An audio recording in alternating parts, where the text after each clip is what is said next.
So again, I'm going to play this in the background here, and we're going to get into it later. I'm going to go over some cues that we use for you to think about. So when we start to get into some of the mechanical things that we need to coach and teach, you start thinking about the athletes that you have. But these are just some of the drills that we use, and I show this because there's great diversity in this group.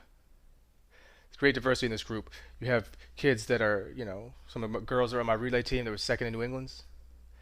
You have a state champion, all-state champion in 300, who's gone under 35 seconds. Probably go under 48 this spring in the 4. The cue: step over, drive down. If you've been following me for a while, you know this one. Right? But look at what we're trying to get them to do. So you're just having them doing some of these remedial drills, and it looks surprisingly different for what they're actually supposed to be doing. Trace the shin. We're cueing them to trace the shin. The recovering leg traces the shin of the support leg. Right? Pick your foot up, put it down. Trace the shin, trace the shin. Trace the shin up, trace the shin down. If they can trace the shin, and they start applying more force, go faster and faster. It's sprinting. Right? Sprinting is just marching in place. That's what it is.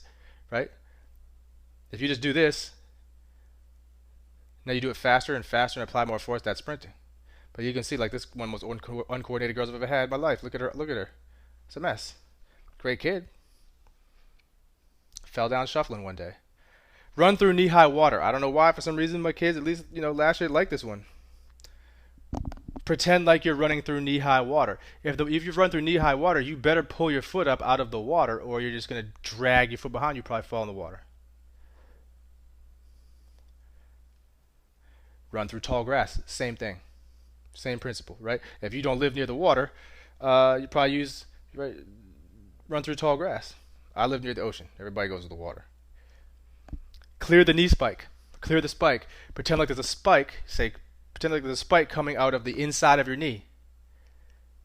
Right? The leg that's on the ground.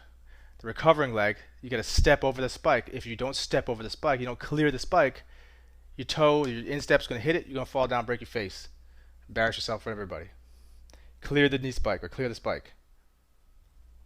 Push the ground away from you. We want to drive hard down into the ground. So you see this a lot from kids. They try to step up and over. They don't push down to the ground. Or when they hit the ground, they drive to the ground instead of through the ground. But they pull their punch. You see kids pull their punch. We'll talk about this in a few minutes. The difference between being a lander and a striker. So push the ground away from you. Run up the ladder. If you had to run directly up a ladder, think about what you do. You'd have to pick your foot straight up, trace the shin, come right up. There's no room for letting the foot drag back behind you, the heel drag behind you, for casting your lower leg out. You're not going to get up the ladder.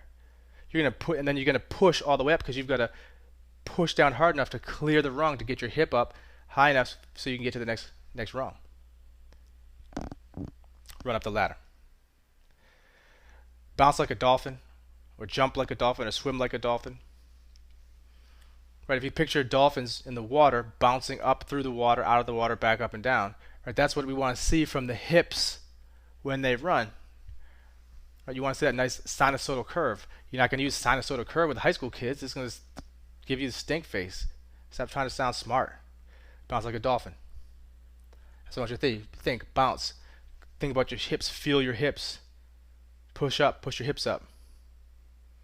Again, that's why these drills are good for teaching body awareness and coordination. But there's not enough force application in this marching drill to make them fast. I just want them to be aware.